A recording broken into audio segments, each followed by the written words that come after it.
Hello and welcome to Anything But Ordinary. Tonight's topic, Gnomes, Fairies, and Nature Spirits. I am your host, Spooky, along with your other host, the awesome Miss Raven. Hey. Hey. Yeah, I don't know what happened.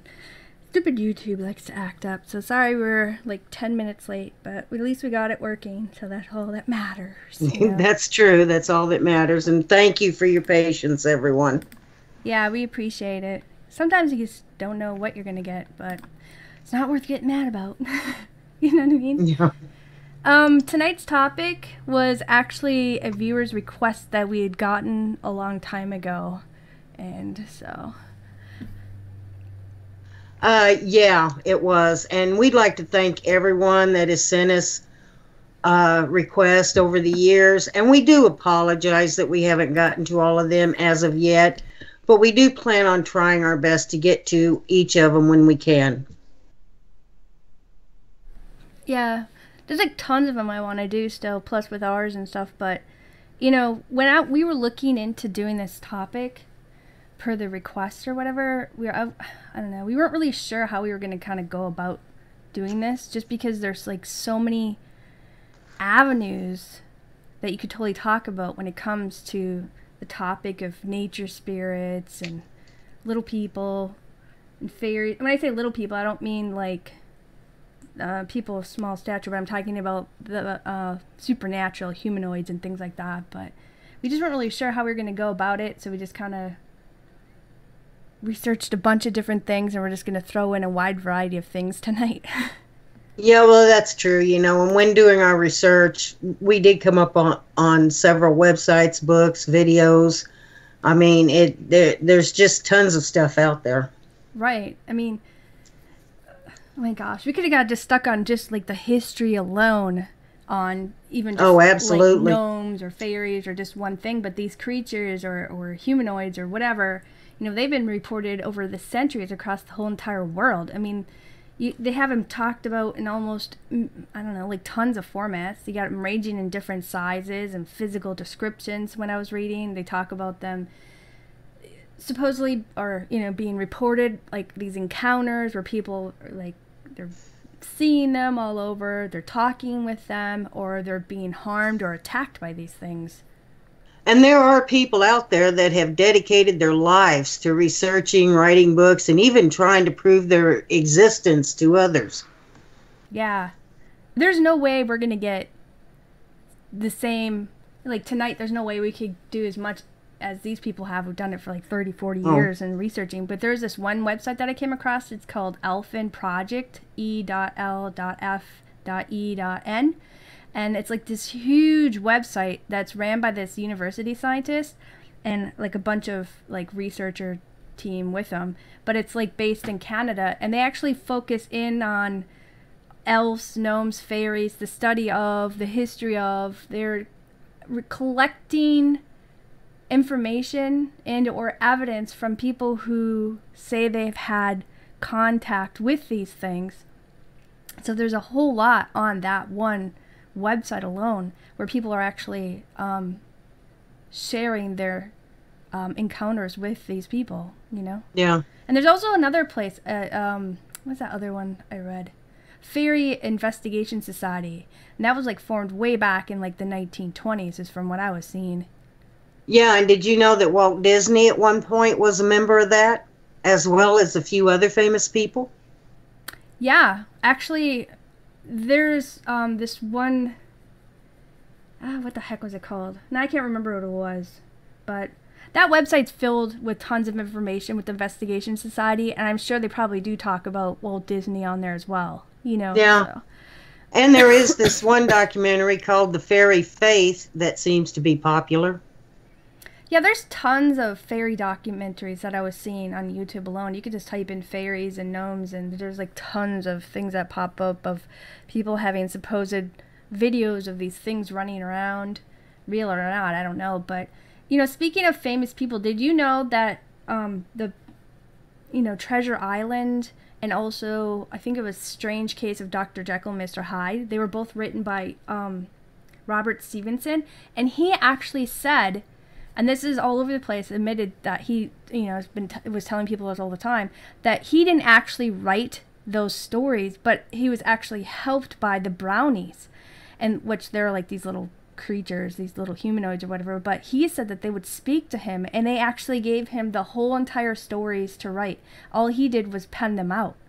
Wow. So he was saying they were feeding him the information word for word on what to write for these novels. And then also I was reading, like, you have Napoleon, he talked about being visited by like this little red man, this like gnome like spirit, and he wasn't the only one in history that supposedly had this run-in with this little red gnome, or whatever you want to call him, and there's several people throughout history that are talking about having encounters, and it seems like this thing was interacting with them and telling them either how to become professional in what they're doing, or actually like warning them and other things. And I thought that was kind of interesting, that there were several people throughout history that reported to say these things helped them in one way or other, or helped destroy them. Yeah. When I was growing up, it's kind of a weird, stupid story, but it's a real story that happened to me. And we like weird, stupid little stories. Go ahead. I know that's why some people tune in. They kind of tune in for the show, but they tune in to see what kind of weird things we're gonna say or slip ups that we have. But when I was growing up, me and my siblings would go to my grandma's house, and every time before we'd go to bed and stuff, she would talk to us or whatever, tuck us in and stuff, and then she would tell us, not to get up in the middle of the night, or the little people would get us. And we're like, what? And she would explain to us like what these little leprechauns are like, and that they're like these vicious little beings, and I can't remember verbatim everything she said, but she explained to us what they were like, and we're like, well, why are they here, and stuff. And she's like, and then we're like, but you're up at night. And she's like, well, I made a deal with them, and I don't bother them, they don't bother me, but she's like, you guys need to stay in bed and stuff. So, of course, we're in this huge one bed by ourselves, like probably like a full bed, but to us it seemed like a king, because we're like, what, 4 or 5 years old, Yeah. And so we're laying, I'd be in the middle, and my oldest brother would be on one side, and my other brother would be on the other side, which the one side he was on, he had the wall. So I'm thinking, I should have been the one on the wall, but I was the one in the middle. So they were kind of like, and my poor oldest brother, he's always the one who'd be the victim on the edge of the bed that was exposed to the darkness, But we'd be sitting there, and I'd be like, oh man, I have to pee. And they're like, no. And so the bathroom was like at the edge of the bed, and through the little doorway right there. So my one brother would guard one side of the room looking for these little leprechaun things. Yeah. And then my other brother would, and we wouldn't turn on the lights, because she said you can't turn on the lights either, or they'll come get you or whatever. So my other brother would go into the bathroom and guard, and he'd stand by the door, and I'd quickly run into the bathroom and go to the bathroom while they're like guarding for to make sure no little leprechauns would come kill us. And then we'd quickly jump back on the bed. But we never did get out of bed at night. We were super quiet, and we were like always afraid like these things were gonna come and like get us or whatever. And like during the day we'd go out and we'd look up on the roof and kind of look around it to see if these things were there and looking at us or whatever. But it's just like we grew up hearing stories that these little people were not like how cartoons and the cereal and all that stuff portrays them to be, because they're not like these nice, kind things like everything is showing them as. And how we grew up, we were like, nope, that's not. That one movie that came out, like I think it was in like the 80s or the 90s, that one movie Leprechaun. Oh yeah, it's like some super old movie or whatever. I remember like seeing that sometime when we were a little older, and I was like, me and my brother, like, that's exactly what those things are, is like that movie, and what we grew up hearing the stories from my grandma, because she, her mother was like 100% Irish or whatever. But and then we'd always be like wandering around, and then you'd see people with these ceramic garden gnomes when we were little, and we were like, why in the heck would you want that thing in your garden, or in your yard? Because from everything we remember, it's like we were petrified of these leprechauns, these little people, because of the things that my grandma would tell us to keep us in bed. Yeah, I know. There are ugly little things. When you hear the word gnome, and a lot of us do think of those hideous little statues that people put in their yards and gardens, Mm-hmm. I know. I'm not a fan. As a matter of fact, I intensely dislike those things and I think they're ugly. But there They are do make some those. cool ones now, though. Those little zombie ones. I do think they're Yeah, kind of neat I, looking. I saw those. But, you know, there are those who seem to like them and think they're cute. But have you ever wondered who came up with the name or where it originated? I know I haven't. Well, not really. Like I said, I just don't really care for those things just because of how we grew up and like the stories my grandma would tell us just to keep us in bed. So I'm like, I kind of Yeah. just didn't bother. Well, they were first introduced in the 16th century by a guy named Paracelsus. He was a Swiss physician, alchemist, and an astrologer, and they are thought to be a diminutive spirit of Renaissance magic and alchemy. Now, Paracelsus described them as 2 spans high, reluctant to interact with humans, and they are able to move through solid earth as easily as we move through air. They are considered an earth element or a or spirit. Now, for those that do not know, a span is a measure of your hand from the tip of the thumb to the tip of the little finger. Now, garden gnomes were introduced in the 1930s, but they became really popular after World War II. In fact, gnomes have quite an interesting history. Did you know that the garden gnome was actually fashioned from real life tiny humans? Uh, So you're saying the people who came up with these statues are actually just carving them out of people that are things that they really saw? from what I read, that's true. Back in the 18th century England, if you were a wealthy landowner and a member of nobility, chances are you had one living on your property. But they were referred to as ornamental hermits. Now, the wealthy back then had two what you would call major traditions, or some would call quirks. Mm-hmm.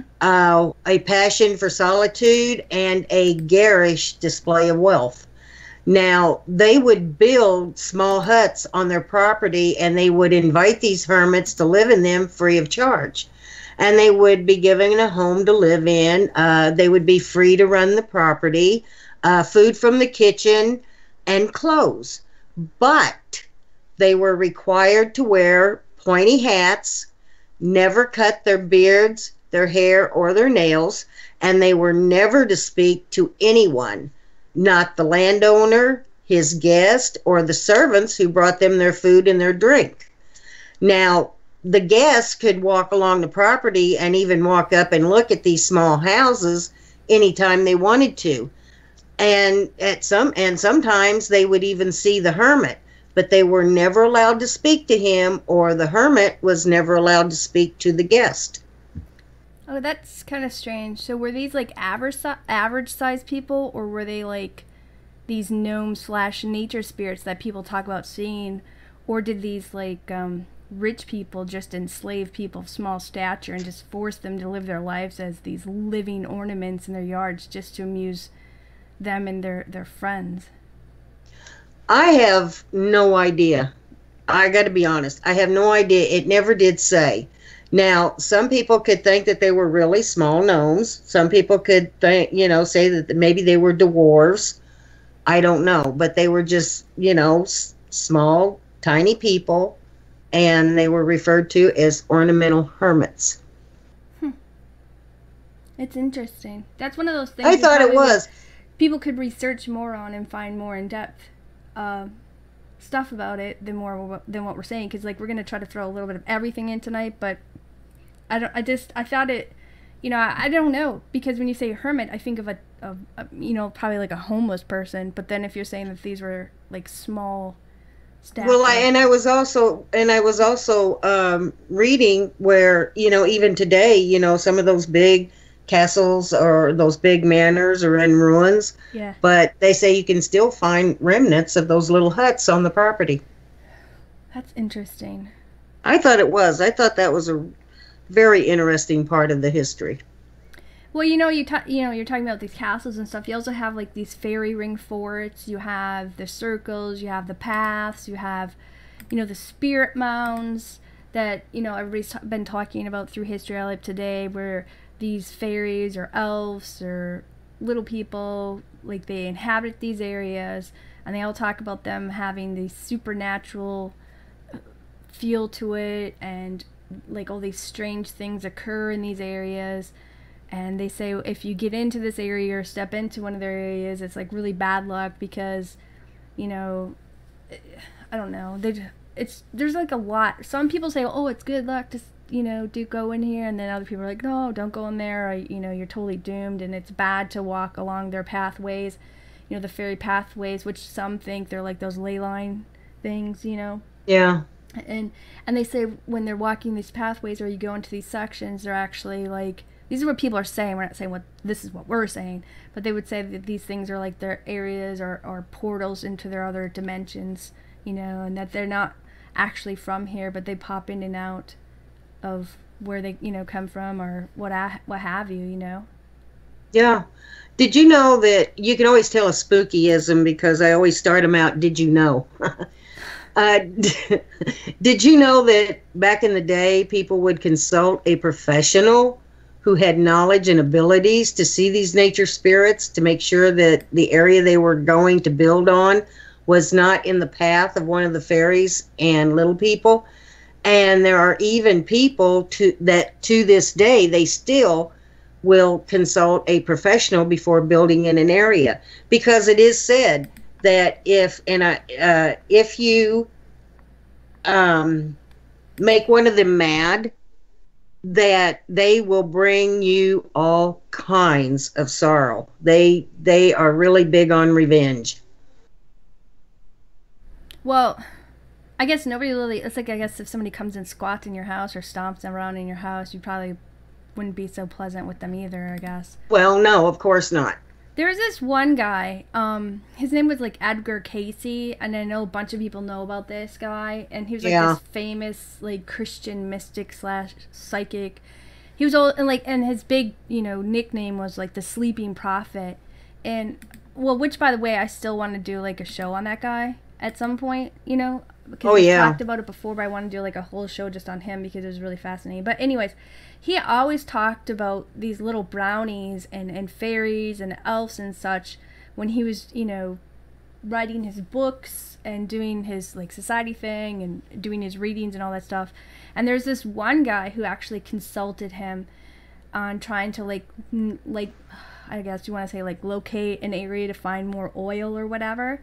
And during that reading, because he would go into like this sleep trance state, and then the information would come out. But when he was in that state, he mentioned to the man that he needs to listen to the brownies, and that the brownies will guide him to where he needs to find all this oil. And when I was reading him about this guy like a long time ago, because I was always I'm always reading stuff or researching stuff. Yeah, so am I. He talks about when he was younger. He was growing up in, I think it was like Hopkinsville, Kentucky or whatever. And he always talked about seeing and interacting with these little people all the time. And they were always around him and everything else. And then when other people would come around him, they would scatter or whatever. But they were always influencing him and hanging out with him when he was growing up.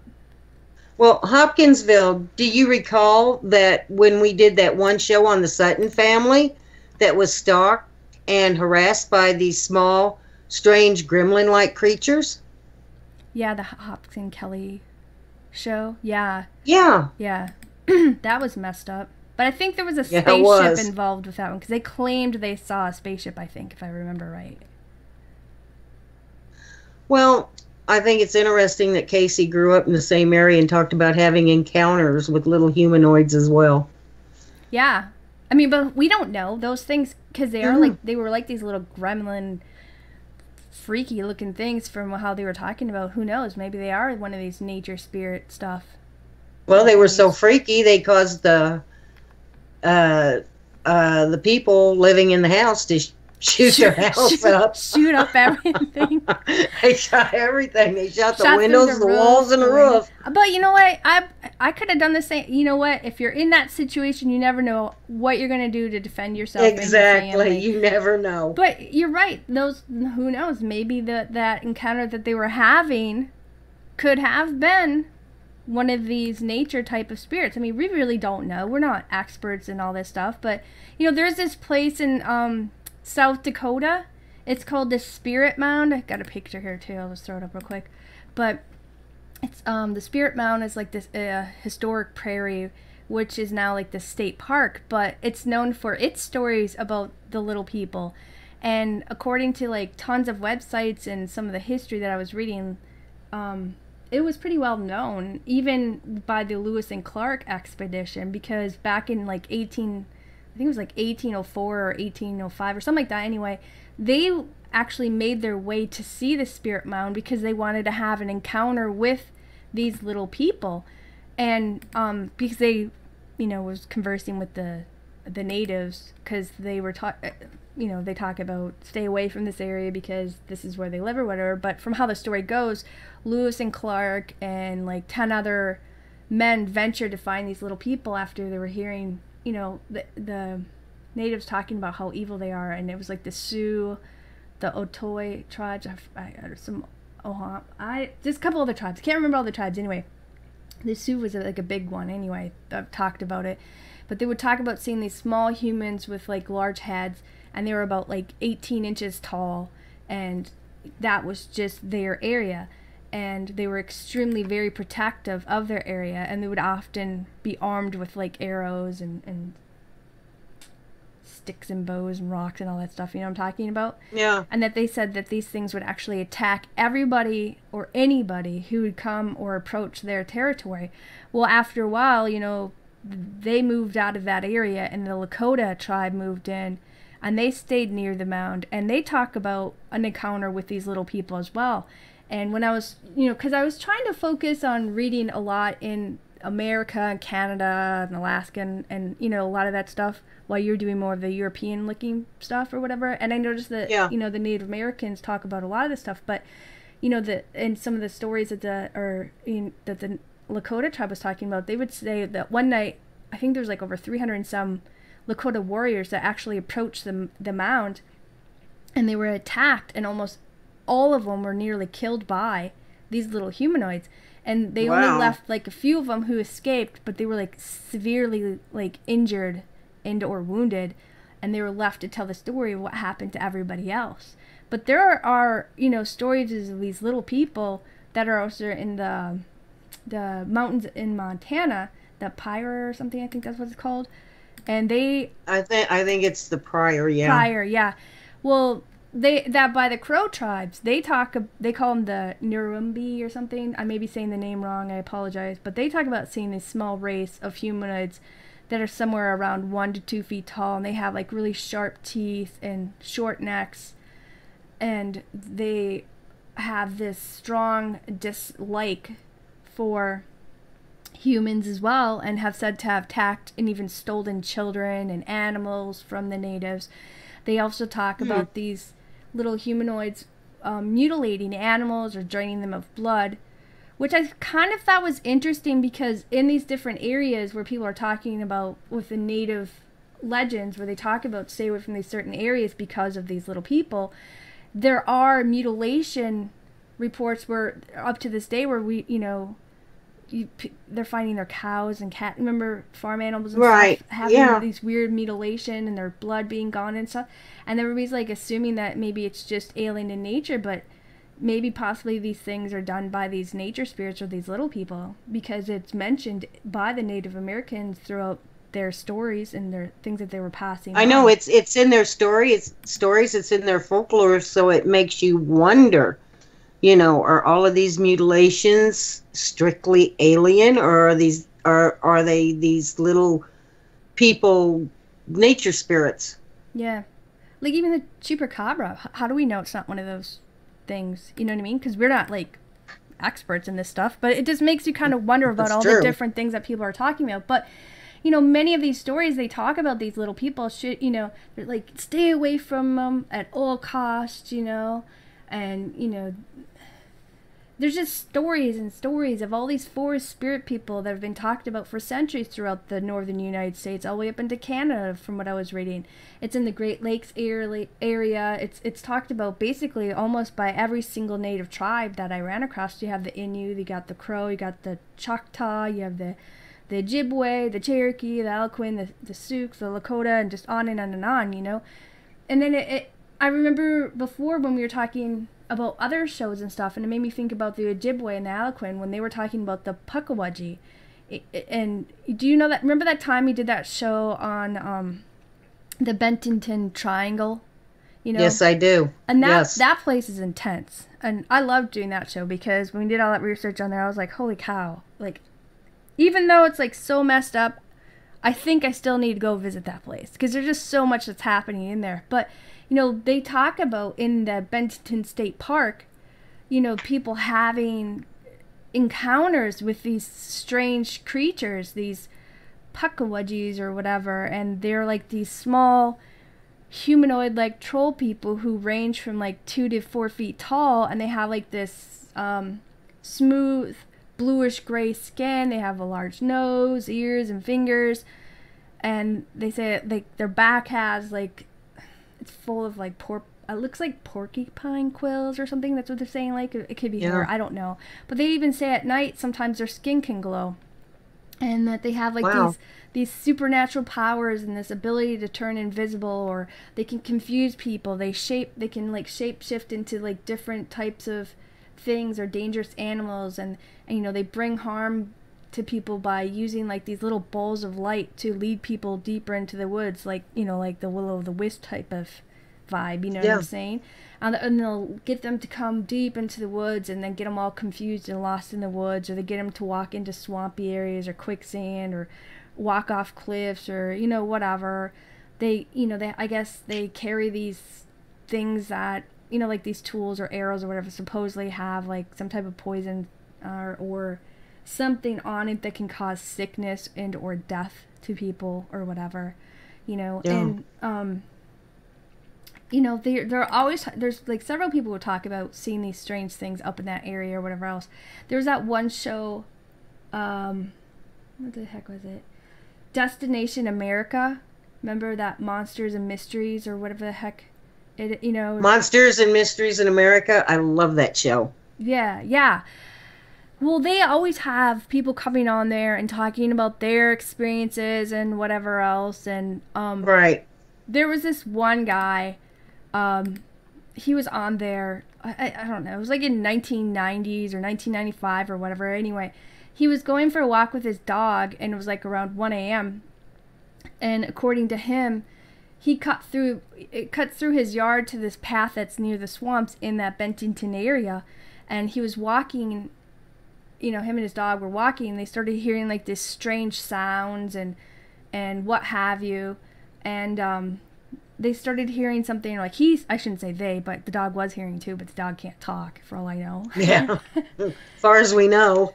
Yeah, maybe it's like a Mr. Ed. But, they say they're hearing a strange sound as though something was calling them out, like, hey, come out here. And then the dog started to get like really restless and wanted to leave the area. And that's when they saw like this 3 to 4 foot creature walk out of the vegetation, into somewhat that moonlight that they had, because it's nighttime, it's like 1 a.m. And it started to kind of like beckon him to come closer. And he said that this creature looked like nothing he's ever seen, ever, which, I don't think any of us could like, say, oh, that troll looks like my neighbor down the street. What are you going to recognize it as? You know what I mean? But anyway, it's just Bob. He's drunk again, but don't pay any attention to him. Yeah.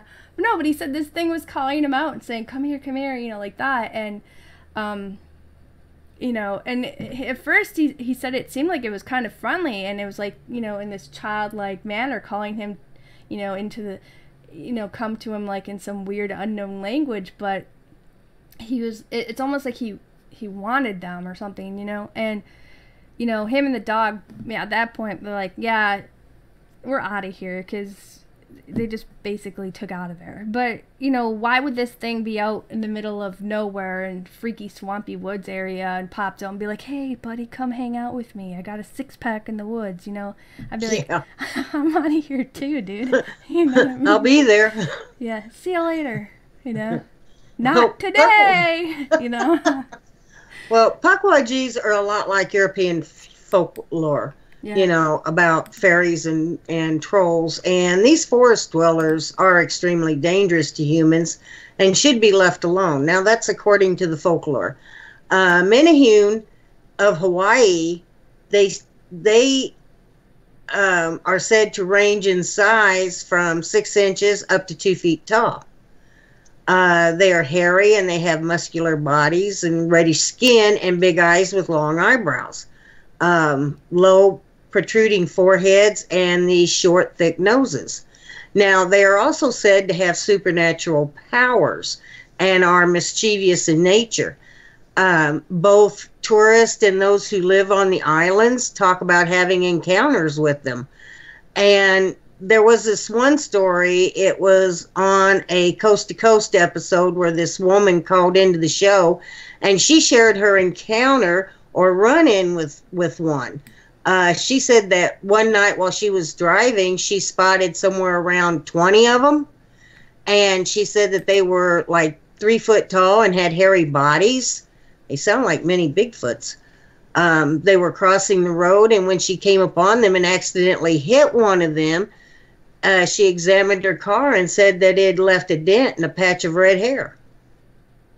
Well, yeah, but when they say hairy bodies, I mean, we're not sitting there saying, I mean, from what it sounds like, they might have, you know, there's people who have body hair, but I don't know if they're saying that they look like little Bigfoot, because they look like people. They have beards and hairs, and they have tools and clothing and stuff. So, you know, what was that show with, what's his face? I almost said something I shouldn't say. You know what I was gonna say. What is that guy's name? He travels. What's the Josh show? Gates. That isn't that. Oh yeah. Yeah, they went looking for the Mahoney, I think too, and so did some Bigfoot show. You know, but you know, when I was researching a lot of stuff, that you know they came up in Hawaii, and a lot of people talk about them, and there's little areas where they say that they built these certain walls and everything else, and you can read about it. But I guess, you know, a lot of people have encounters with them. But, you know, you have the Ute and the Washishone Indians, and they talk about small humanoids who inhabited or lived near lakes and ponds and rivers, you know, and they sometimes refer to them as like water babies, but they talk about these strange, you know, humanoids, and they range from 2 to 3 foot tall, and they have like long black hair. But they say that these things can morph into different things or different type of animals or whatever. But they do it to lure people to their deaths, and they'll even often mimic a crying baby. So someone's like, "Oh, I hear a baby," and then they go find out, and then they pull you down in the water and take you out. You know. So wow. It's kind of jacked up. Well, in 2008, in General Güemes, I'm going to rip the heck out of these names, in Argentina, was stalked by a strange tiny humanoid that wore a tall pointed hat, but they said that it moved about in this strange sideway walk. Like it had a limp or something? No, they said that when it walked, it just kind of moved to the side. You know, so I don't know. Sideways. Maybe it was a limp. But a lot of the locals claim to have seen this thing lurking around at night and early morning, just before dawn or just right after dawn. Yeah. And it got to the point that the locals were almost in a panic over this thing. Even the police chief, this Jose Nunez, claimed that he had seen a similar creature when he was a small boy. And this man named Jose Alvarez, he reported to the El Tribuno, which is an Argentine newspaper, that he and his friends had not only seen it, but they captured it on video. He claimed that at 1 a.m., him and his friends were standing around on the street talking about their latest, I think it was a fishing trip. And he was videoing, his friends with his cell phone. And they heard this noise like someone throwing rocks. And when they looked, they saw this creature with a pointed hat walking in this sideways gate come out of the grass. And it scared him enough that it made him run off in a panic. Now, Alvarez claimed that one of his friends was so scared he had to be taken to a hospital. And the video is on YouTube, and it does show this strange humanoid creature move across the street in, like I said, the sideways gate, but it's kind of hard to see it. It's more of a shadow than anything. And before, and then suddenly, the scene will evolve into cries of panic and terror, and then the video just suddenly ends. But Alvarez claims that it scared them so bad that they no longer hang out on the streets at night. You probably shouldn't be hanging out on the street anyway at night. Not at 1 a.m. on a street corner. What can you do at 1 a.m. on a street corner? Never mind. Well, never mind. There could be people working, but yeah. Some people work at all hours. Yeah, I know that midnight shift. Oh, you do? Okay. I've heard of it. That's better. Heard of and I've two heard different of it. Things. Well, I read a lot. I don't know who writes about that stuff, but you're right. There is that weird video. And it's hard to say, like, are these things real? Are they not real? Is with all the technology that you have nowadays, it's hard to say or whatever. Well, and I'm not by any means. If somebody listens to this show now or in the future, there are people out there that are having real encounters with strange things, not just nature spirits, fairies, gnomes, and little people, but they're seeing Bigfoots and dogmen and lizard men and all kinds of things. But I've watched the video, and while there is something there, and you can see that, but it's more of a shadow than anything. You don't really get a good look at it, but you can see, the outline with the pointed hat and whatever. Yeah, I wish we could show like tons of things that we always come across, because dang it, we should have got that person. We have a friend who's been on our show before, Vamp,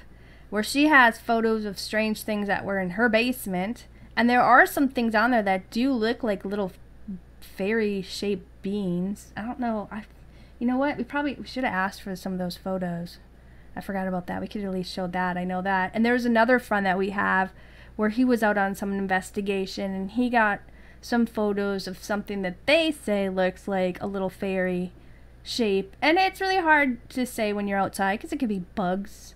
You know what I mean? But I guess he said that he had had his photo analyzed and stuff by, I don't even know, a professional, I guess, or whatever, and they say it's no bug that they've ever seen, and it is quite strange, but I wish that we could be able to share some of these things that we come across, but we try not to step on other people's toes, copyright issues, and we try to be respectful of everything, but during, after our shows and stuff, we do put in the references all these different links so you guys can go and check out the stuff that we were checking out and see these different photos or videos and things of these strange things that people claim these things are real or whatever.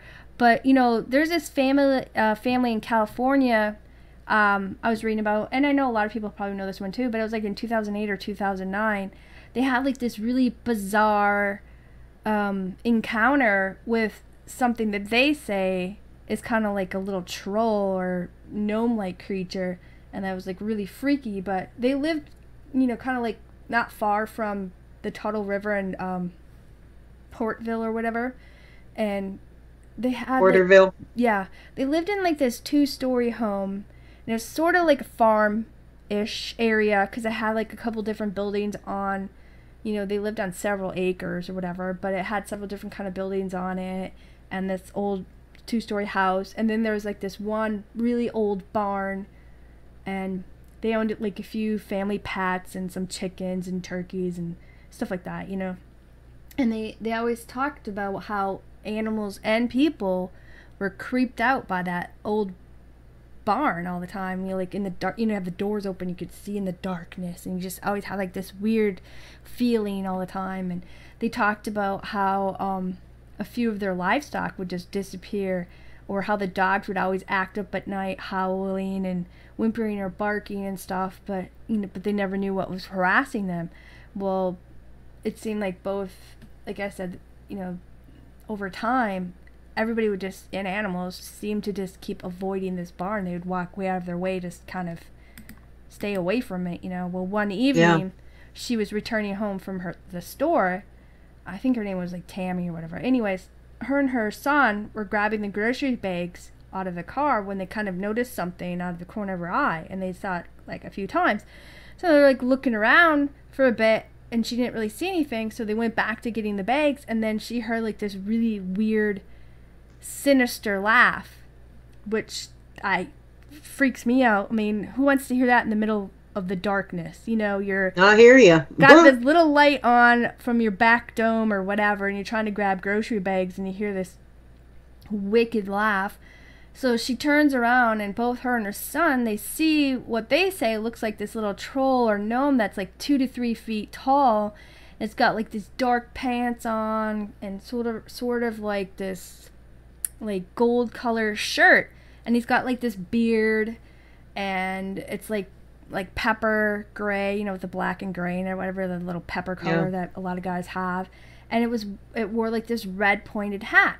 And she said that this creature, it just stood there grinning at her and her son, and its mouth was full of like these pointy, jagged teeth, and they were just like this nasty brownish color. Obviously he doesn't brush his teeth or goes to the dentist.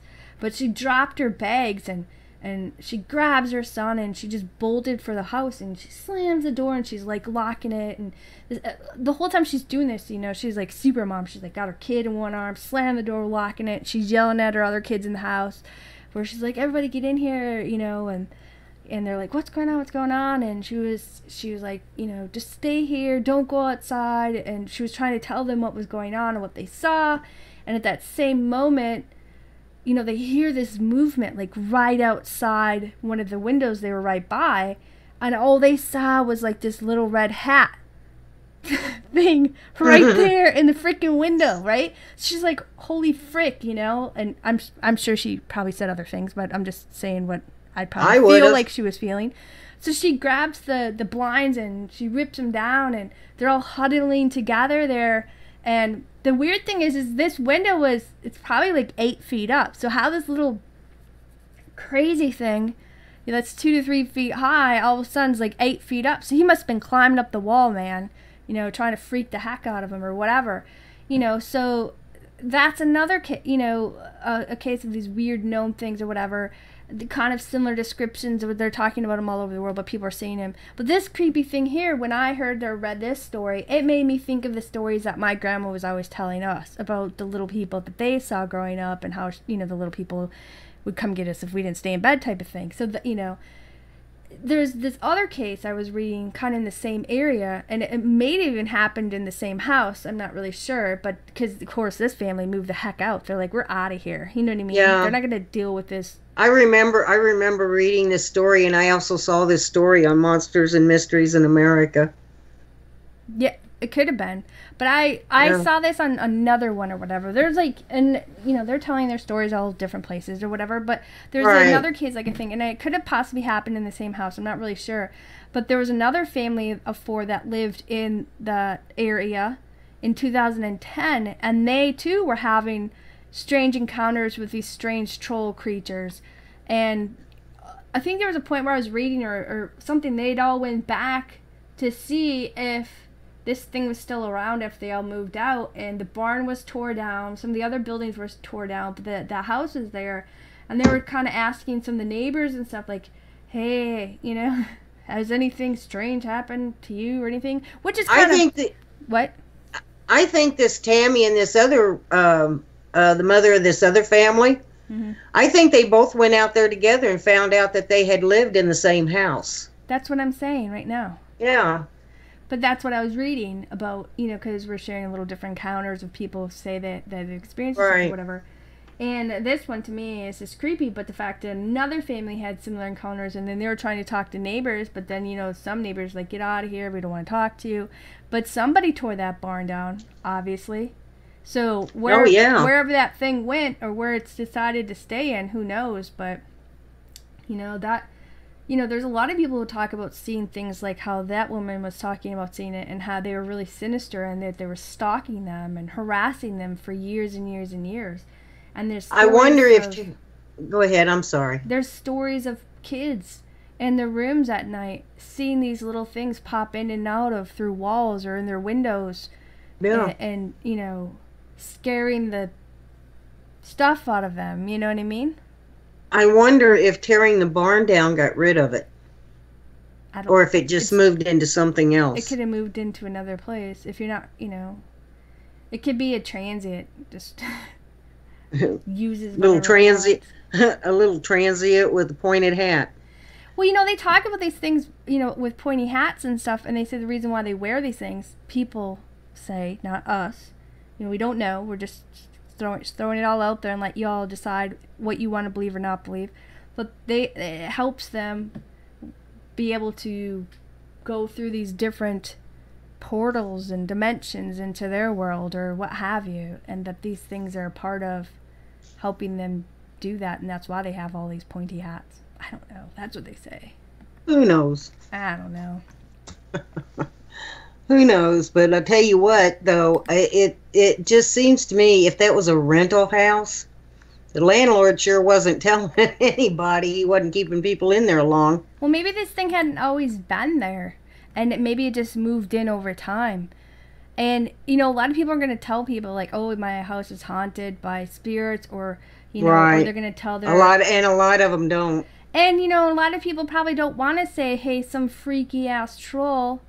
Oops, sorry, I swore. Some trolls stalking my family, and I want to get out of the lease. Maybe they don't want people to know this is happening, because it's hard for them to accept or understand what's going on anyway. When you go to rent a house, it doesn't cross your mind to say, hey, have the previous renters been harassed by a troll? Who's gonna? Yeah, because that's what I ask all the time when I go to places. Yeah, that's first thing comes out of my mouth. Any trolls around here? 2011 in Santiago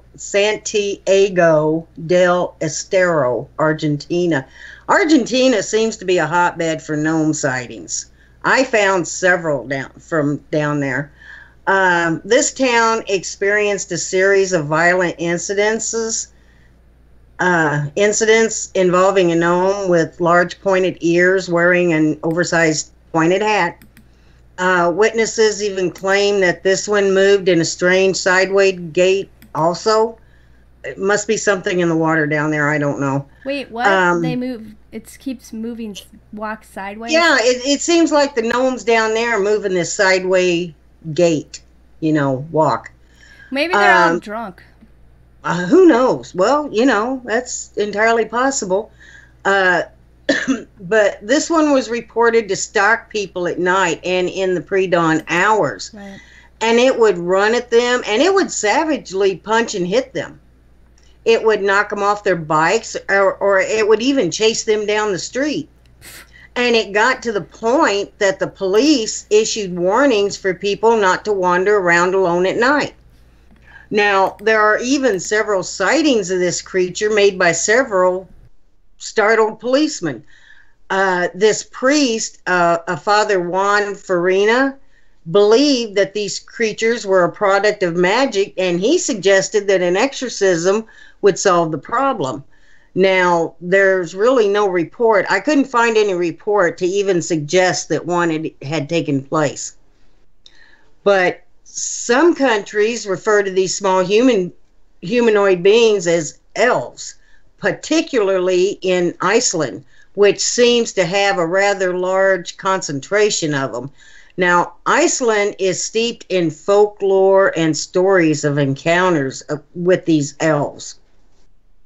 And most Icelanders firmly believe that they are real, and accounts of encounters and sightings are not at all unusual there.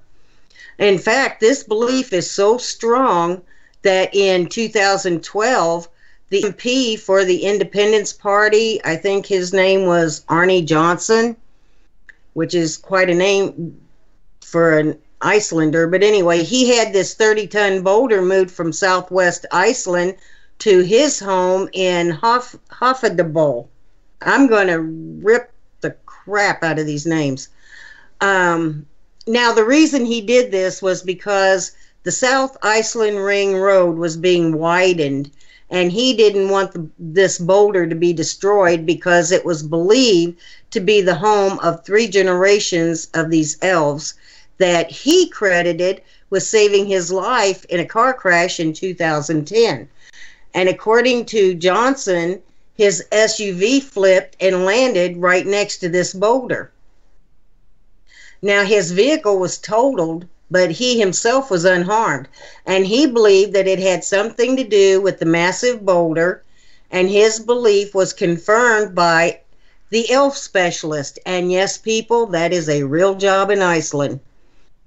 And I believe the elf specialist's name was Ragnhildur John's daughter, something like that. But anyway, this specialist reported that he was amazed to see so many elves inhabiting one boulder. In one boulder? I wonder how much an elf specialist gets paid. But, there are people that consult them because there are people have true belief in this. And some of it is like the fairy religion and everything else. And there are people who really, really, really believe in this stuff. And I'm not saying that they do or don't exist because I don't know. I don't know one, either. But I've seen other strange things. So I'm not going to tell somebody like, no, that's not real because I say so. That's not true. Yeah, but, that's true. But obviously there are people having some strange thing are happening, so that there are people who do, I guess. How do you get a title? How do you get that job? Yeah, is there like schooling or you just have years and years of I don't know, but you know practice what? And nature spirits that I didn't think of it then when I was doing this research, but I'm going to look that up. But I guess it could be the same thing as a psychic too, or yeah, or because our maybe they study the habitations and yeah, lifestyles of these things. I don't know. Who knows? Claims of elves, though, inhabiting natural features of the landscape in Iceland are not uncommon. And it's said that they are fiercely protective of their territory. During construction on a road in the 1970s, efforts to remove this massive boulder, numerous unexplained equipment failures and malfunctions were reported, along with illnesses among the workers. Now, these were attributed to the elves that were known to live in this boulder by the locals. In fact, there were so many freak breakdowns and malfunctions that were experienced by the crews that they decided to leave it where it was, even though it was inconvenient and they had to build the road around the boulder. In 1996, around the same area, bulldozers were trying to level this hill to make way for the construction of a cemetery. And they said strange things just started happening. And according to one bulldozer operator, 2 of the bulldozers would continue to malfunction and break down. And when they did inspections of the equipment, it showed that there were absolutely no problems with them, and there was just no reason for these malfunctions.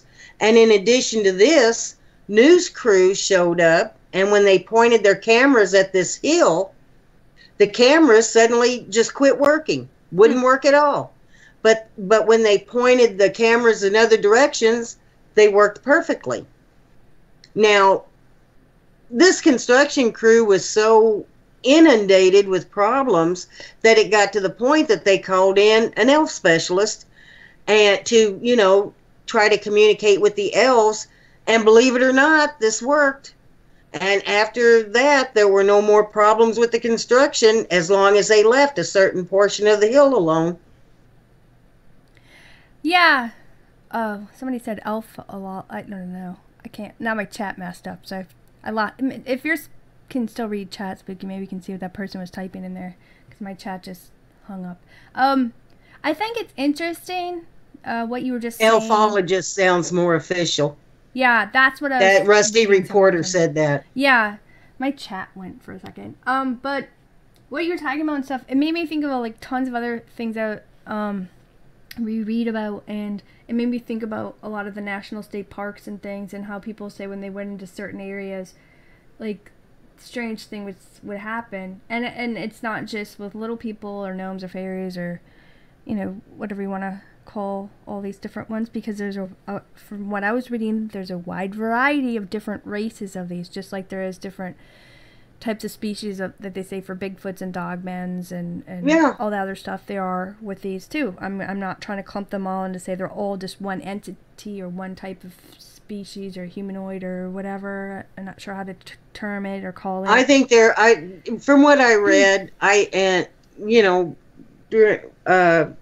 from what I read in my research, I'll get it out. I'll spit it out here in a minute. It just seemed to me that there were several subspecies or species of these things. Mm-hmm. But a lot of them, like, they have a little variations, just like when you go to different countries or in different areas, just like there's different types of us, there are little variations of us as well.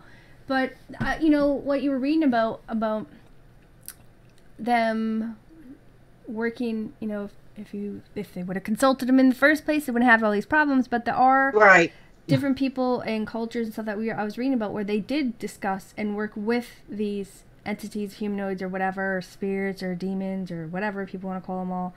And, they could coexist, but they also gave them offerings too. You would leave them treats or presents or whatever to keep the treaty or whatever you want to call it kosher with them, But it just made me think of so many different things that we've ever talked about or discussed about, and not just with these, but with other strange entities as well.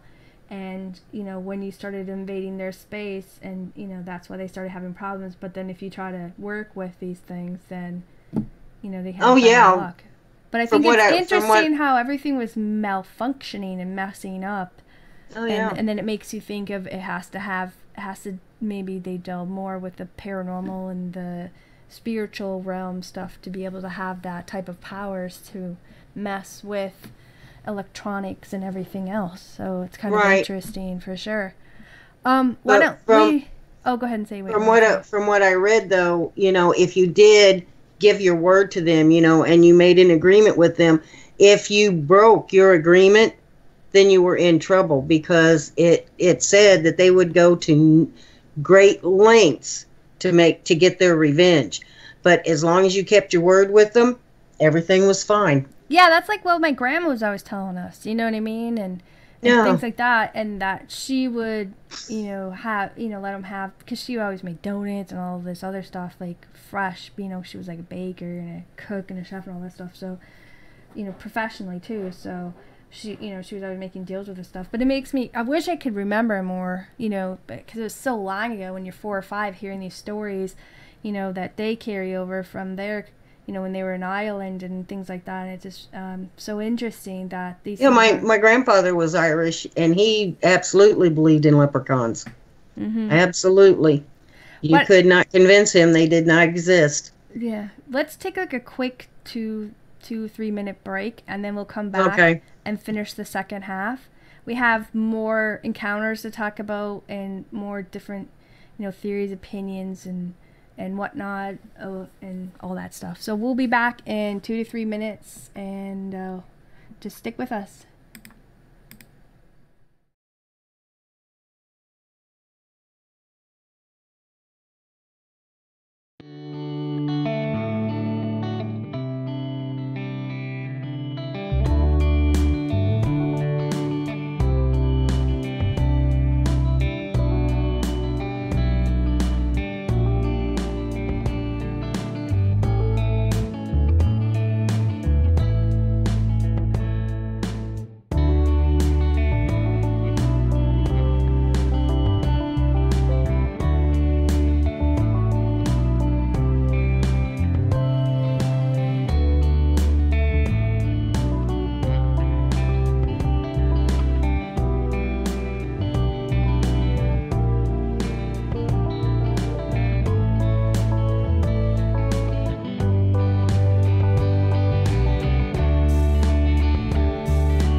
welcome back to Anything But Ordinary. I'm your host, Raven, and And I'm Spooky.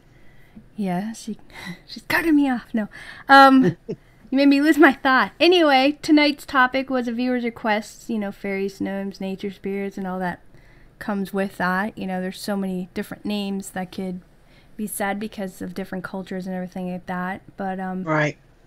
We'd like to thank the viewer who sent this in, and we like to thank everybody who contacts us and sends us requests or just banters with us.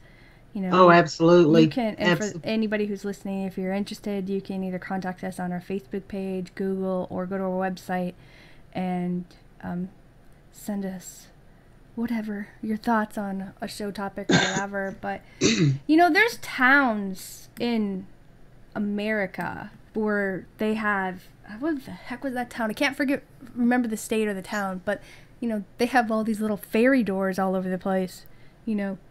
Oh yeah. Or was it Michigan or something? I can't remember. I cannot remember.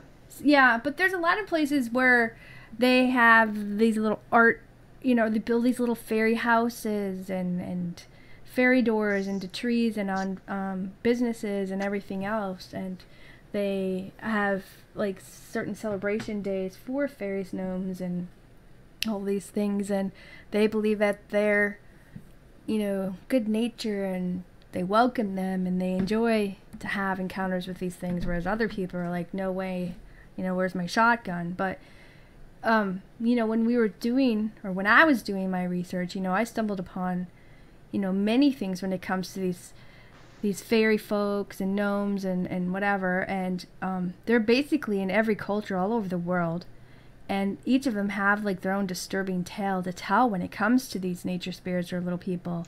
And many of them have these similarities, with them being mysterious in nature, or they're stealing babies and swapping them out for their own, what do they call that? The changeling, or whatever that is. Changeling, yeah. Yeah, where they would take their baby and swap it for their baby, and then, the humans raise these things or whatever. And then you have stories of mutilation and murder, they're killing animals and people and stuff, or they're scaring and stalking humans from when they're little to adulthood, even harming people. And then of course you have them where they're all talking where they have possession of some type of form of like superpower, or they have this ability to like escape detection and capture, and they believe that these things, some people believe these things live underground in,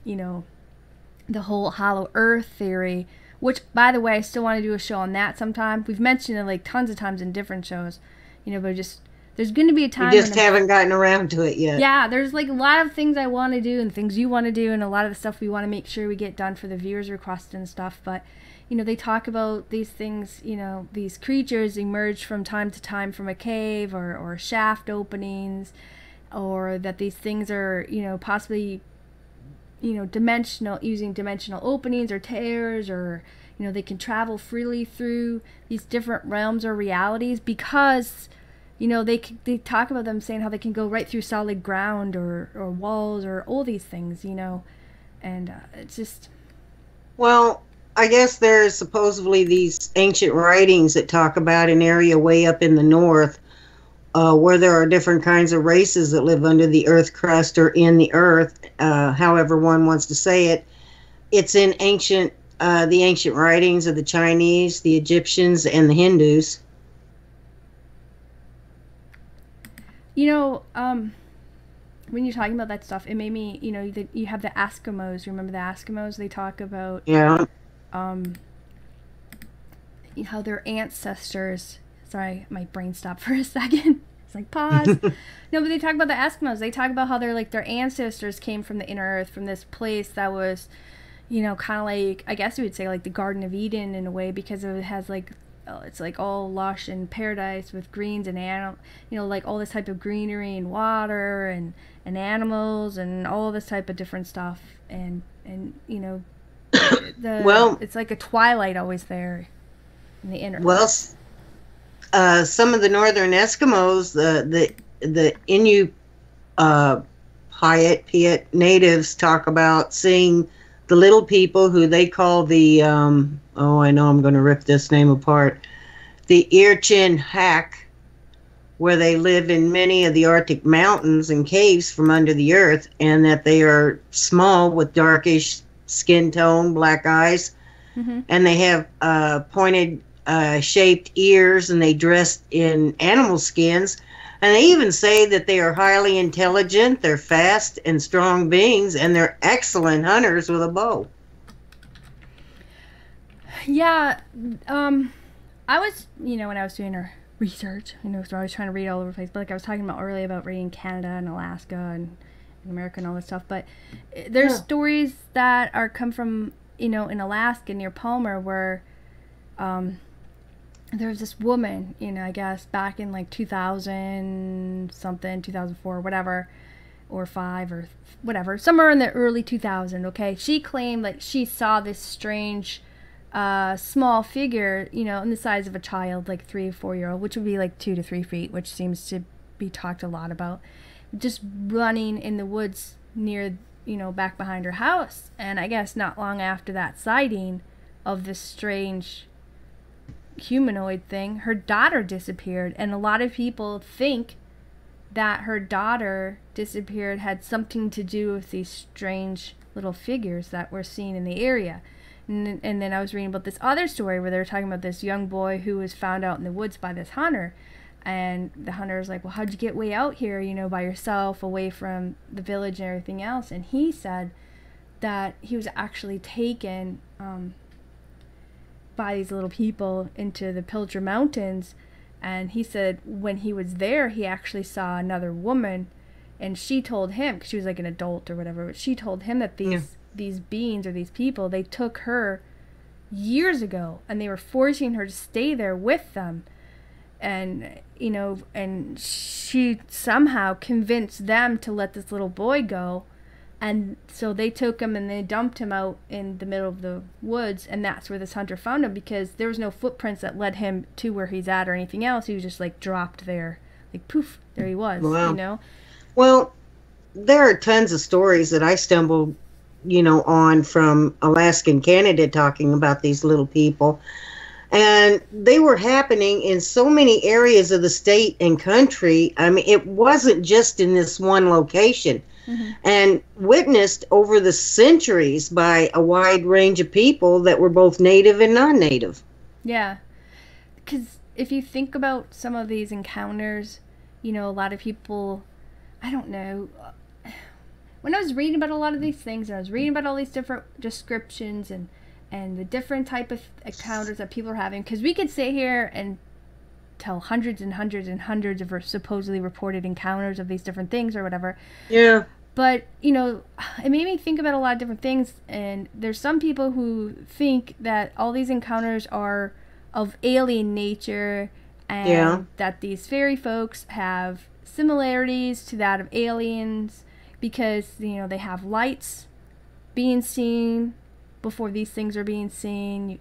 People experience time loss, or people are being abducted, and then of course, well, me and you, we're not saying like the things that we're saying is like this is fact, it's Bible, no. Believe everything we're saying. These are just like theories, that some have when it comes to these strange things.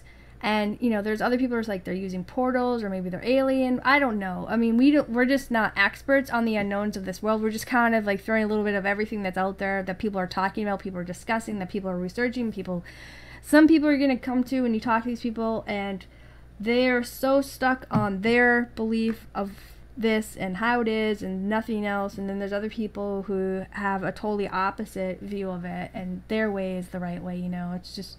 Yeah, and coming across. Yeah, and there are some, who think that some of these humanoids that people have seen over the years and are, and classified it as an alien, even though no craft was ever saw. It, could have just been one of these nature spirits that people have been seeing for eons. I don't know. What'd you say? Sorry, I gapped out. What they're seeing for eons? No, Yeah. I was talking about, that some of the people that have seen these humanoids and have classified them as aliens, even though there was no spacecraft Oh yeah, was yeah, ever yeah, yeah, seen. yeah, yeah. And like I said, it could have just been one of those nature spirits that people have been seeing for For like eons. ever, yeah, Yeah, like yeah, forever. yeah. Yeah. Well, that when I was like I told you when I was reading this stuff, it made me. I started researching alien encounters too because I wanted to go see. Okay, what are these alien things that people are seeing? And a lot of times people were talking about seeing strange things, but they never had crafts and stuff. So, and then I was starting to read the descriptions of these things, and I'm like, maybe these things are not alien, they're just misidentified, and they might be one of these Right. nature things. Because you have the case of the Dover demon. I was looking into that, and I thought, well, maybe, because that happened like in Massachusetts, where these people were encountering this strange creature back in the 1970s.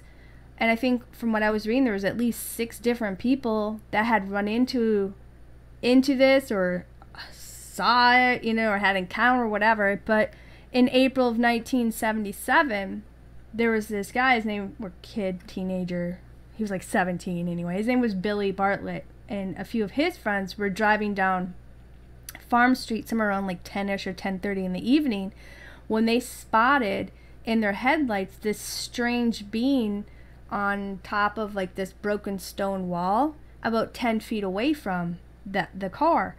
And they said it was around like 3.5 feet tall. It was a hairless creature that had like rough looking skin.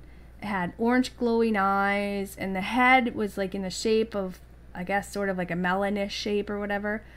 And from what they could see, as far as what they could see, it could have, it may not have, but from at the time when they caught a glimpse of this, they said it had no ears or nose or mouth, but it had really long fingers and an orangish skin tone. And I guess a few hours later that same evening, about a mile away from where Billy and his friends spotted, there was this other kid. He was like 15 years old. His name was John Baxter, and he was walking home from his girlfriend's house on Miller Road when he noticed something moving towards him from up the street. And when he got, I guess when it was like 15, 20 feet away, because it's dark, there's not really a whole lot of light, but there's still light. Mm-hmm. He said that Right. this figure, darted into the trees. And at first, he thought maybe it was a small child that might have had like deformities. And of course, he was kind of concerned for like a small child to be out alone in the dark. So he took pursuit after this thing. And he was chasing for a while. He said they were going through the woods, and he went across some water and into a field. And then he, of course, stopped to get his breath. And that's when he looked up and he said that he had a better look of what he was chasing in his reports to the police. And in his description, it matched that of Billy and his friends, of this strange little humanoid thing. And then there was another report which was made by a 15-year-old named Abby. And this guy's name was Will. He was like 18, and they also spotted, I think it was the next night, so the 2 days in a row that people are seeing these things, but they seen this thing on the side of the road near the bridge. Well, over time and stuff, people are talking, and in this area, around Springdale Avenue in 1972, there's this guy, his name was Mark, and they said they saw something strange, this small little figure deep in the woods moving around or near the Channing Pond.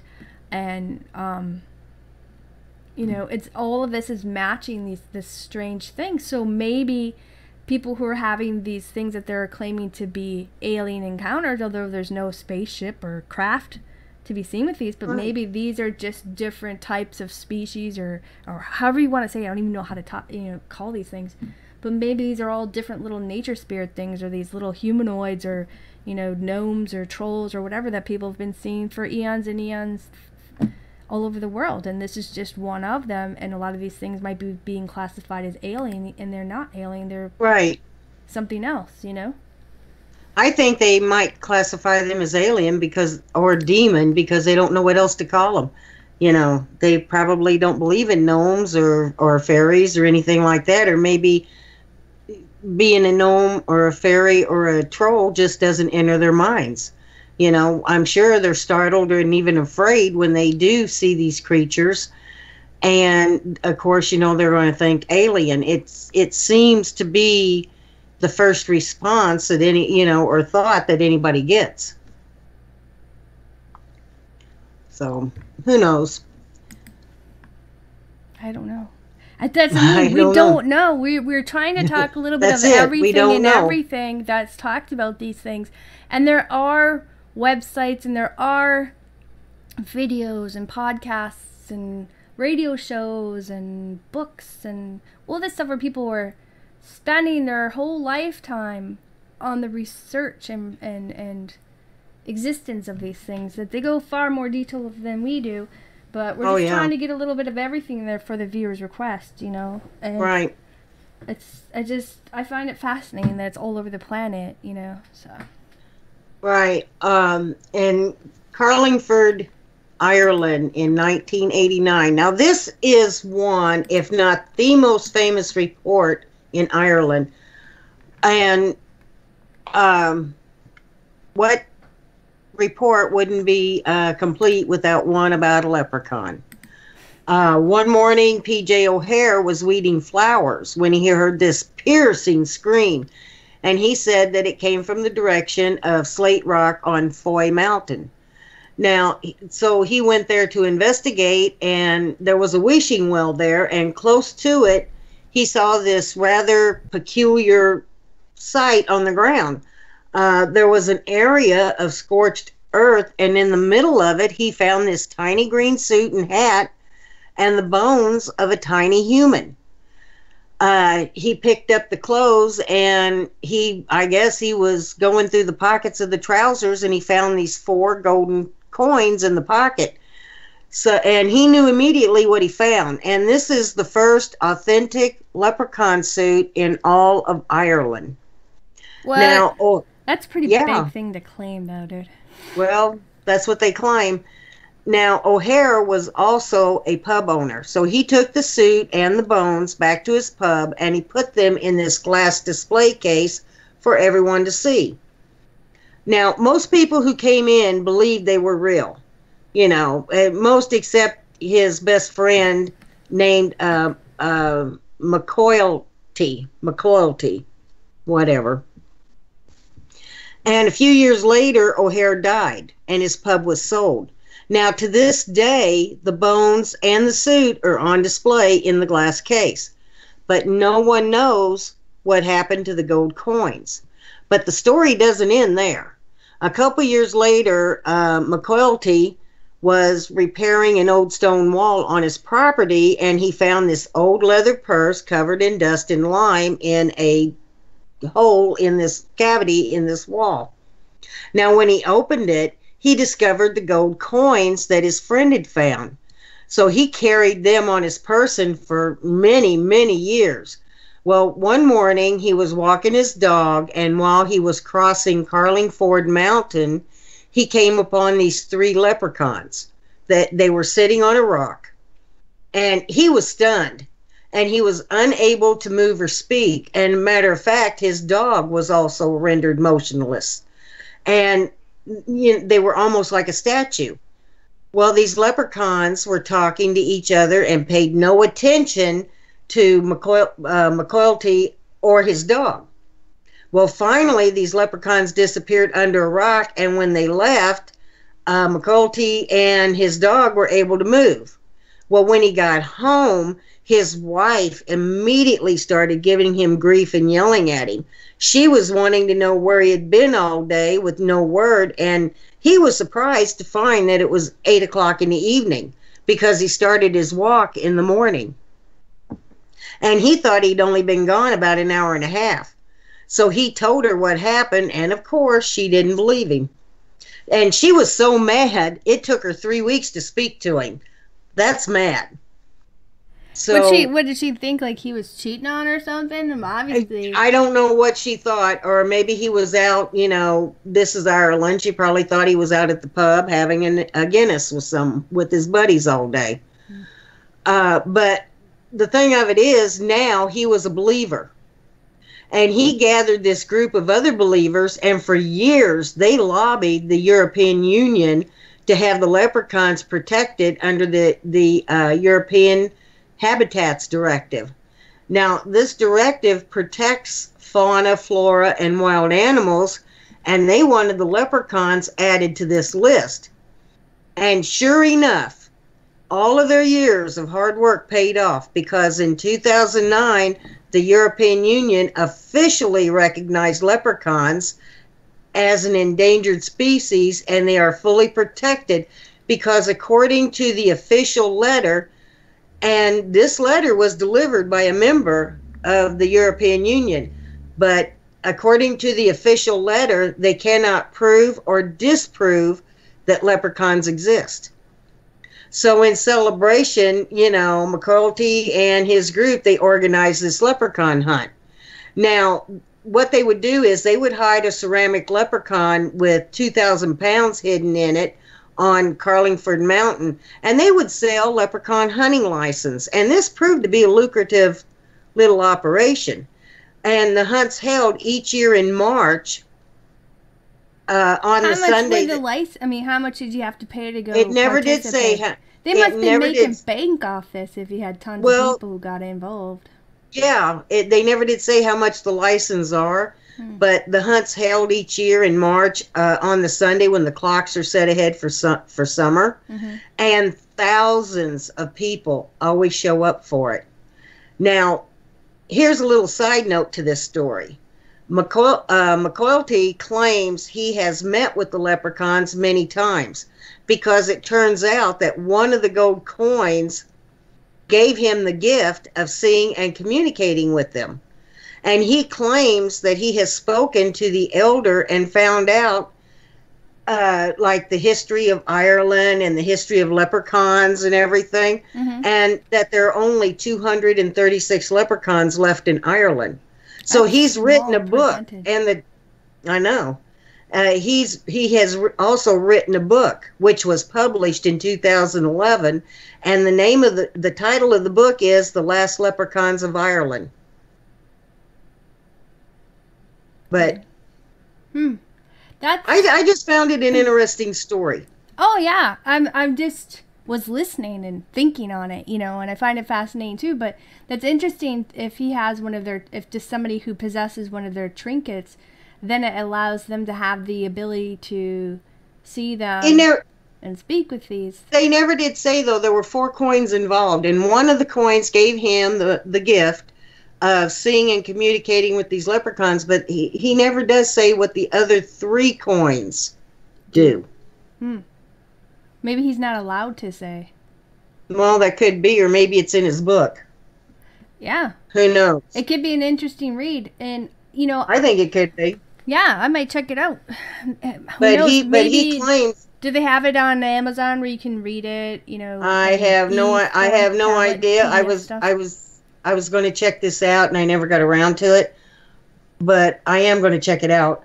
But he claims that he has met with the elder of these leprechauns many, many times, and that he has spoken to him, and he has just learned all kinds of things. And like I said, I guess everything he learned is in this book.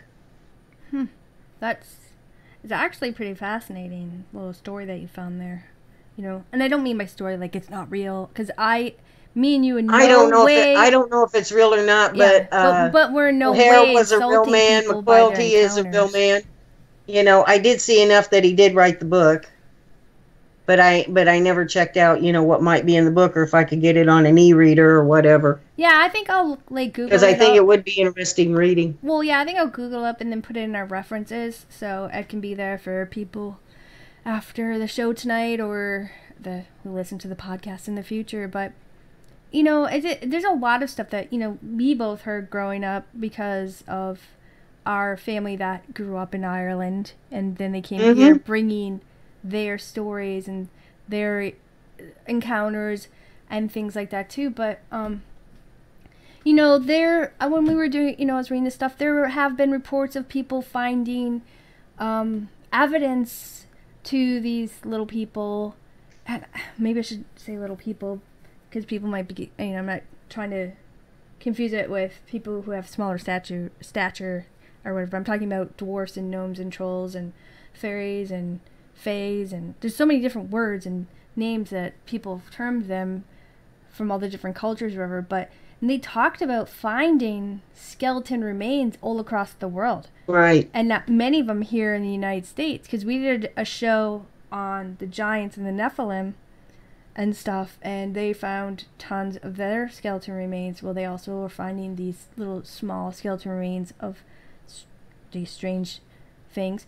Like they found one in the Mammoth Cave in Kentucky in the 1920s where they found the mummy that was almost about 3 feet tall and it had red hair.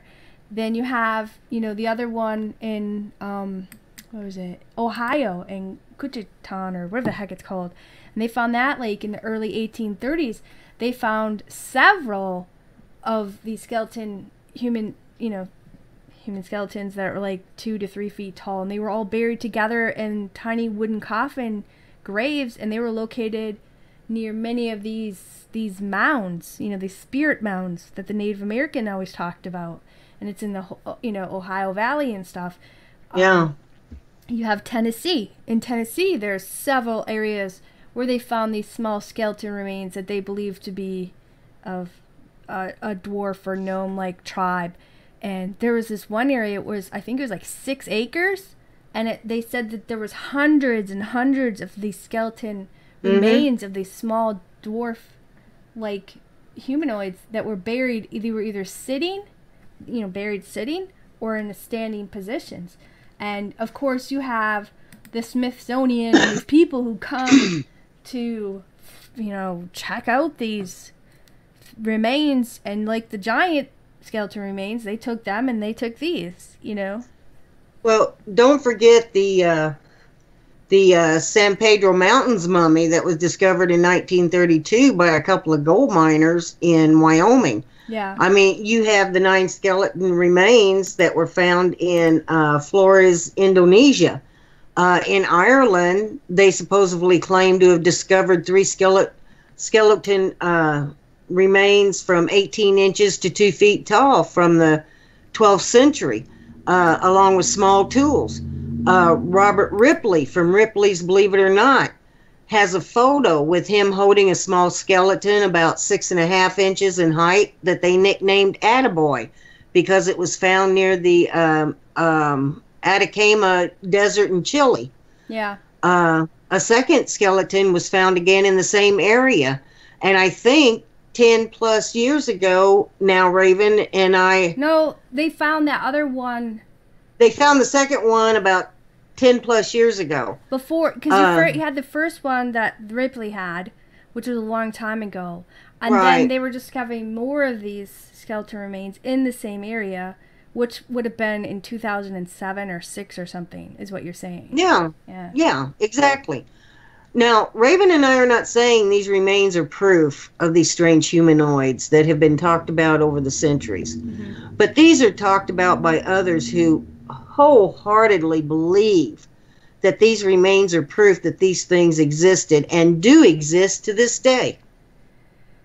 There is this guy, and I know a lot of people probably know him too, because when you're doing your research, it takes you down all these different avenues. It's like a big web and everything's connected in some way or form. But you have this guy, his name's like Stephen Quayle. And a lot of people know about him because he's always talking about these little creatures and humanoids and the Nephilim and all these things. And that he believes is that these are dark entities. These are demons and they're devils and they're not good. And, these people who are having encounters with these things are actually are being enticed by, these dark demons and devils, and that they're like the fallen angels and they can morph into whatever they want to in order to entrap people into believing in them and worshiping them. And that's this guy's belief and other people's belief too. That's their how they believe. And then you have those who have the fairy faith, and they believe these entities are judged wrong and that they are good beings and that they do good things here and they do help people and they're not these evil things that are gonna harm us, Right. and they, you know, they make altars for them and build little houses for them, and everything else and stuff. And you know, you and then you have, you know, the natives, who all the different native tribes from all over the place, you know, all the way up in Alaska, and like you said, the North Pole, and going all the way down through Canada and America and South America and Well, all. there are some countries in South America that will actually build little homes for them and think that they are good luck. Mm-hmm. You know, if you build a little home for them and get, you know, for them to live in, then they will reward you Yeah, with something, you know, some sort of good luck. yeah. There's people who think fairies, um, they're actually, or you know, because people think of fairies because of Disney, and you know how he Right. drew Tinkerbell and all that stuff, but they say that fairies are actually more what you would call orbs, and that they're these floating luminous energies that they call the orb folk, and people say that's what really fairies are, and that's why you see the will o' the wisps, and you see these little lights. And because there are people who say they go camping or they go hiking in these national state parks and forests and everything else, and they do see these strange little balls of light that are coming from nowhere, and they seem to have some type of thought, because the way that they're moving and the way that they're interacting with the environment, there's thought behind it, and it's not just random gas, or you know what I mean, but these things are little entities and stuff, and people say that Yeah. those are really the fairy folk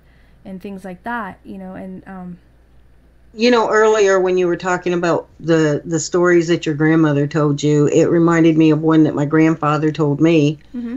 that I used to stay with him a lot. And this one time, I don't know, I guess I was about 5 years old.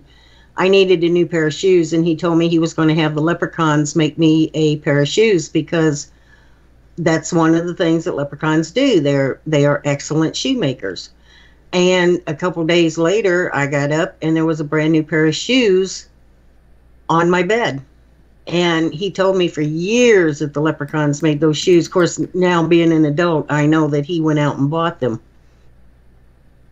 Maybe no, Maybe. maybe he didn't. No, maybe they, you know, he did get them from the leprechauns. You know, they have the red dwarf of Detroit, Michigan.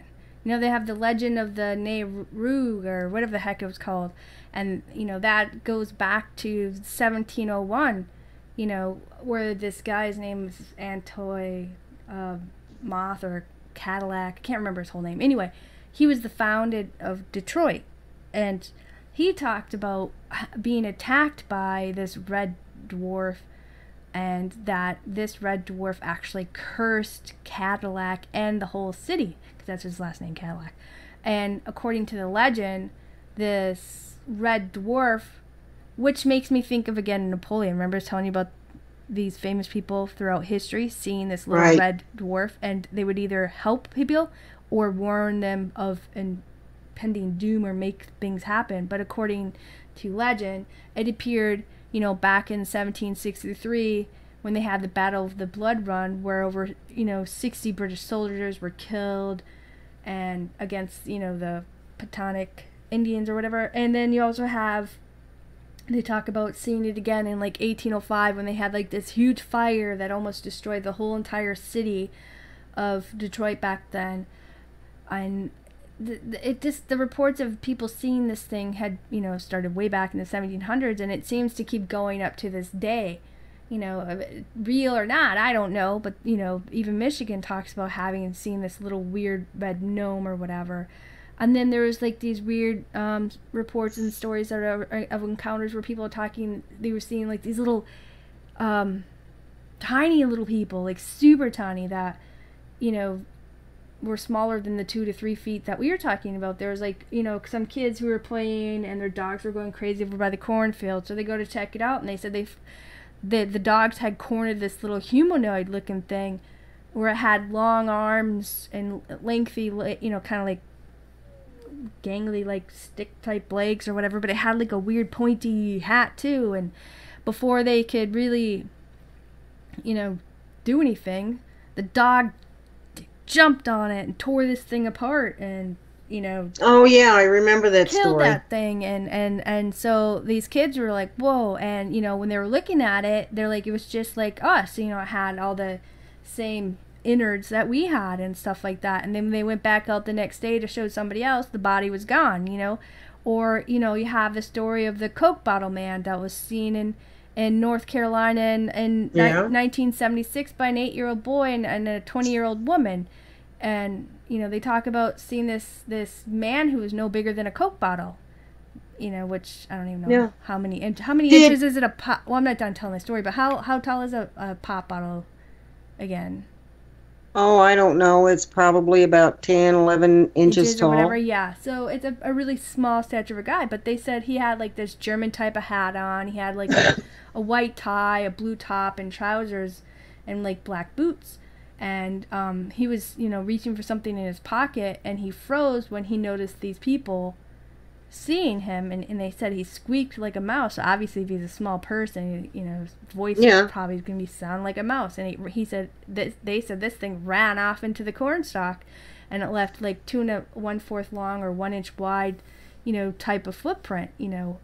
And there was another woman who she was talking. Her name was like Shirley. She was coming from some party or whatever just before daybreak in like October, and she said she saw a little man who had like light brown skin, and he was wearing boots and had like a thin garment. And she said this thing shined like this tiny bright lights in her eyes, and then it bolted, and she of course screamed and she got out of there. You know what I mean? So Yeah. I mean, you have these stories of these little people that are way smaller than 4 feet in tall, and they're like what 18 inches to 10 inches like you were saying. So I found those kind of stories interesting. I mean, it's hard for me to fathom, but I mean, who are we to know about the all unknowns of this? There's so many people who seem to be encountering strange things, even though I haven't encountered them. There seems to be a lot of people who are seeing these things, so maybe there is some truth to these legends and myths. Yeah, well, there are videos on YouTube of well, there's this one in particular that really got my attention. These kids were playing in a house, and this one kid turned around. He was going to go in the other room, and this thing just ran right in front of him, and he started screaming about the little person that he just saw. I noticed that there are lots and lots of stories from Native Americans. And did you say earlier that they would kidnap children? Because I was reading where many times the children would be out playing, and they'd see these little people peeking at them from the rocks. Yeah, or they would be calling you, and what was that show? Was it Ghost Hunters or some other thing where they saw these strange lights? Remember I talking about the strange lights? So they were chasing after those lights, and they almost walked off a freaking cliff. You know what I mean? Mm-hmm. So yeah, there are these things. I don't know. Oh, what was that other show we did? Man, I forgot. We did something like on haunted castles, or do we even do a show on haunted castles? I can't remember. We've done we so did. many things. But even in some of that shows, I remember reading about people talking about these things and these haunted Because places. some of these places that people, not necessarily buildings, but places, like parks and stuff that they would go to that they would think, or were told that were haunted. Mm-hmm. A lot of those people reported seeing little bitty humanoids running around. There's So there's a website. There is a place on Facebook. I can't remember the group name. It's like Fairy People or something like that. I'll post in the references later. But there's people in that group who are sharing photographs and their encounters with these things.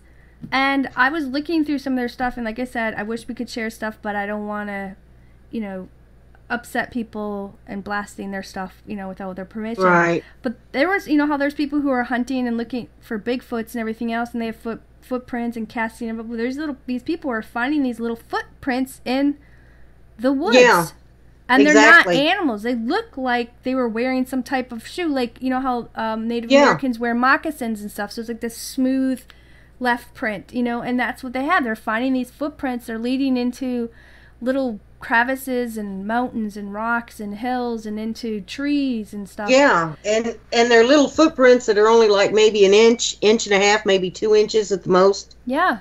And there's just little bitty tiny things. Yeah, and it's from, reading the stuff that people were sharing in this group and everything, I was really amazed. And in some of these photos, it's weird because in the foliage and in, down by the trees and stuff, there's like, it looks like a little person that's crouched down looking through the ferns at these people taking pictures.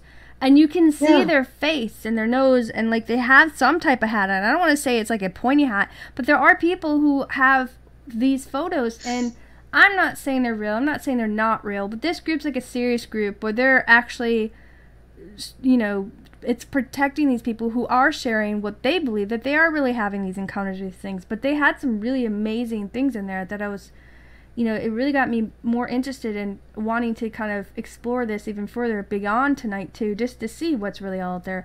But, maybe these things are tricksters, and, maybe they are dark entities or demons or devils, or I don't know, or maybe they're just another different species. Because, you talk about those skeletons being found on the island.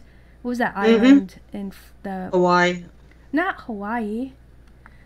Where was it? The just recently they had that florist, or whatever the heck, where is it? I can't think of it right now because I've worked all day, like 10 hours, but yeah, they just found like a whole bunch of skeleton, I think it was like 9 of them. Didn't you talk about it earlier, or maybe I'm mixing No, I didn't. Yes, you did, in Indonesia. Oh, Indonesia. Okay, yeah, you're right. I sure did. Yeah, you're like, my brain's shutting off too. I don't even remember what I'm talking about. Today has been a very long week. Today's been a long week. This is yes, it has. Monday, and it's only Tuesday. I can only see by Friday. You'll be like, oh, I can't do it. But I'll be lucky if I'm on my feet by Friday if I have another day like today. Yeah. But I think it was something like 9 of them. In Indonesia. Down there, yeah. And we're going to have a link for that in references where they have pictures of these skeleton remains and stuff. And I thought that was amazing. They're talking about these people who live in what was it? Remember we did that show about flying humanoids, I think it was? Yeah. Wasn't that down in Mexico? What? No.